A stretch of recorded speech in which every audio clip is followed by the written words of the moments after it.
कैसे हैं आप लोग। चलो आज हम देखते हैं काई स्क्वायर से स्वतंत्र वितरण की परिकल्पना को कैसे सॉल्व किया जा सकता है। इसके पहले आपने देखा था समान वितरण की परिकल्पना और फिर सामान्य वितरण की परिकल्पना। स्वतंत्र वितरण की परिकल्पना में क्या देखना होगा कि जो आवृत्तियां हैं और उसमें दो जो चर हैं वो चर जो हैं वो आपस में संबंधित होंगे या स्वतंत्र होंगे। इसको हमें इस परिकल्पना के माध्यम से सॉल्व कर सकते हैं। जैसे एक उदाहरण के लिए हम लोग बात करते हैं, है ना।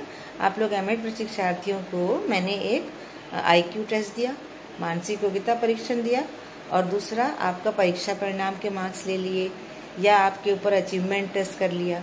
अब दो चर कौन से हो गए, एक तो हो गया परीक्षा परिणाम और दूसरा हो गया मानसिक योग्यता का आईक्यू टेस्ट। ये जो दोनों चर हैं, इन दोनों चरों की जो आवृत्तियां हैं ये आपस में संबंधित होंगी अथवा स्वतंत्र होंगी, यही देखना है। तो क्या करना होगा, जैसे आपके ऊपर हमने मानसिक योग्यता की परीक्षा प्रशासित किया, इसके हम 3 लेवल बना लेंगे, हाई, मीडियम और लो। ऐसे ही आपको जो परीक्षा परिणाम होगा उसमें फर्स्ट डिवीजन, सेकंड डिवीजन और थर्ड डिवीजन। अब ये आवृत्तियां देखो कितने लेवल में बढ़ गई हैं। अब हमको ये देखना है कि जैसे मानसिक योग्यता का जो हाई लेवल का व्यक्ति है वो फर्स्ट डिवीजन कितने बच्चे आए हैं, मानसिक योग्यता का जो हाई लेवल का व्यक्ति है वो सेकंड डिवीजन कितने बच्चे आए हैं, मानसिक योग्यता का जो लो लेवल का बच्चा है वो थर्ड डिवीजन कितने आए हैं। तो इस प्रकार क्या होगा, ऐसे ही हम एवरेज का निकालेंगे, ऐसे ही हम मिडिल का लो का निकालेंगे। तो अब आप देखोगे ऊपर में एक चर हो गया और एक नीचे 2 चर हो गया। ऊपर का चर मान लो परीक्षा परिणाम है और नीचे का चर क्या हो जाएगा, मानसिक योग्यता हो जाएगी। मानसिक योग्यता भी 3 स्तरों में बटा है और ऊपर का जो चर है वो भी 3 स्तरों में बटा है।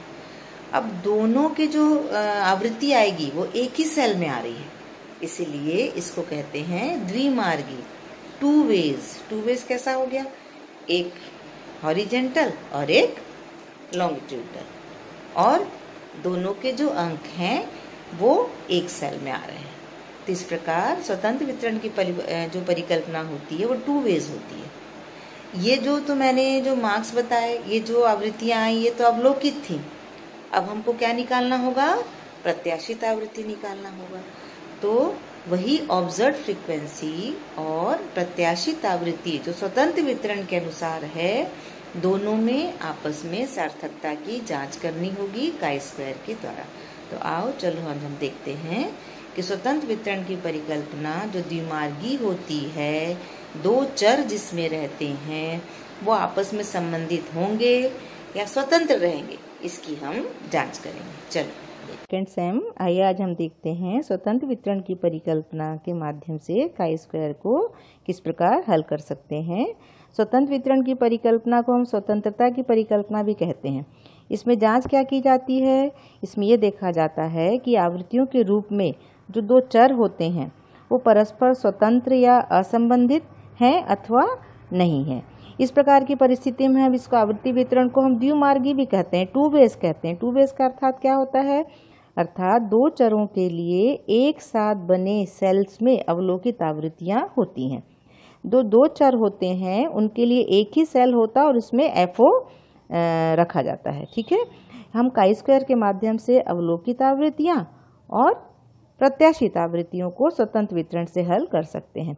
एक उदाहरण के लिए कक्षा 8 के 200 छात्रों के एक प्रतिदर्श है, उसके लिए उनके वार्षिक परीक्षा परिणाम और उनका मानसिक योग्यता चरों के लिए हमने क्या किया, आवृत्ति वितरण प्राप्त किया। दोनों की परीक्षा लिए, मानसिक योग्यता टेस्ट लिए और हमें आवृत्ति वितरण प्राप्त हुआ।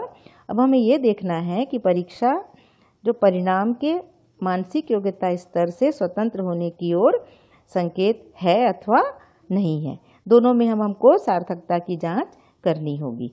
तो कैसे करेंगे, आप ये देख सकते हैं कि ये 2 वेज है, एक 2 वेज है, एक परीक्षा परिणाम है और दूसरा क्या है, मानसिक योग्यता है, और दोनों के लिए एक ही सेल है। देखो एक ही सेल है और एक सेल में यहाँ अवलोकित आवृत्तियाँ रखी गई हैं।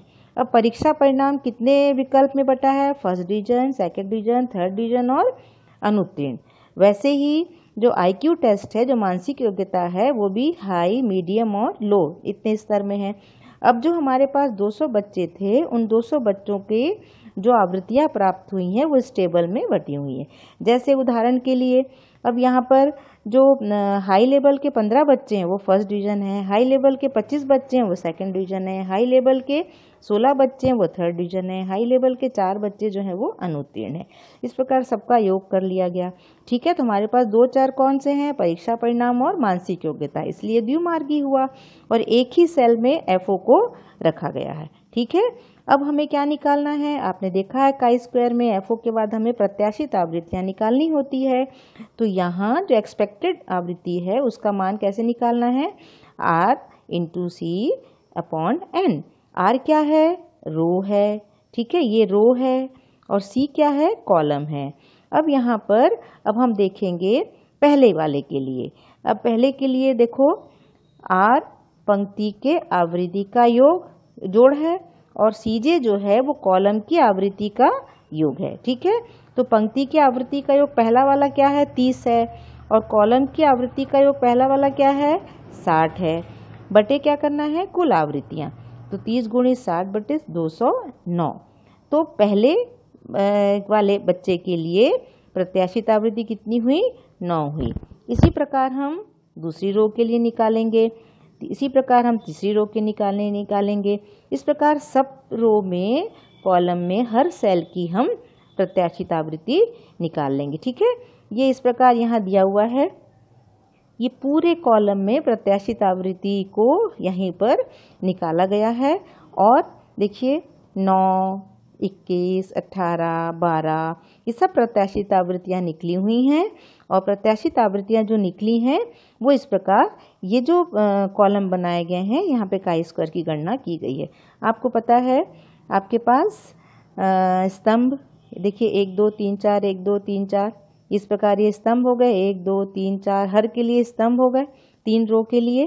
अब यहाँ अवलोकित आवृत्तियाँ आपने पहले देखी हैं जो हमें गणना से, ये देखिए अवलोकित आवृत्तियाँ जो प्राप्त हुई हैं। प्रत्याशित आवृत्तियाँ आपने देखा RI इंटू CJ अपॉन कुल आवृत्तियाँ, ये आपने सबके लिए निकाल लिया है। देखिए ये कुल आवृत्तियाँ आ गई। इसके बाद आपको फॉर्मूला पता है कि उसके बाद हम FO माइनस FE करते हैं, ये निकल गया। फिर FO माइनस FE का स्क्वायर करते हैं, सबकी वैल्यू अलग अलग निकली गई है। FO माइनस FE के स्क्वायर अपॉन FE करते हैं, इसके बाद हम समेशन करते हैं। ये देखिए बार बार आप ये फॉर्मूला आपको समझ में आ गया होगा। अब यहाँ chi square is equal to summation FO minus FE का स्क्वायर अपॉन FE। देखिए तो स्वतंत्र वितरण की परिकल्पना याद रखेंगे, 2 वे होती है और एक सेल में जो अवलोकित आवृत्तियाँ दोनों चरों की यहाँ व्यक्त की जाती हैं। ठीक है, और यहाँ अब हमको ये देखना है कि जो प्रत्याशित आवृत्ति और अवलोकित आवृत्ति थी उनमें स्वतंत्र वितरण की परिकल्पना सिद्ध हो रही है कि नहीं हो रही है। तो आप देखेंगे यहाँ हमारी परिकल्पना बनाई गई थी कि अवलोकित वितरण तथा स्वतंत्र वितरण की परिकल्पना के आधार पर बनाए गए प्रत्याशित वितरण की आवृत्तियों में अंतर नहीं है। हमने शून्य परिकल्पना बनाई थी कि नहीं है, बनाया गया था। अब देखिए DF में R कितना था यहाँ, ये फॉर्मूला आपको मालूम है, R-1 C-1। R यहाँ 3 है, हाई मीडियम और लो, और कॉलम कितने हैं? 4 हैं परीक्षा परिणाम में, जिसमें first division, second division, third division और अनुत्तीर्ण। तो यहाँ 2 और यहाँ 3 आया 6, तो DF की वैल्यू आ गई 6। अब हम देखेंगे काई स्क्वायर का मान। 6 में 0.05 के लिए 12.592 है, 0.01 के लिए 16.812 है। आपने जो गणना की थी उसमें आया है 28.53। अब हम देख रहे हैं कि जो भी वैल्यू यदि गणना का मान टेबल वैल्यू से अधिक होता है तो शून्य परिकल्पना निरस्त की जाती है।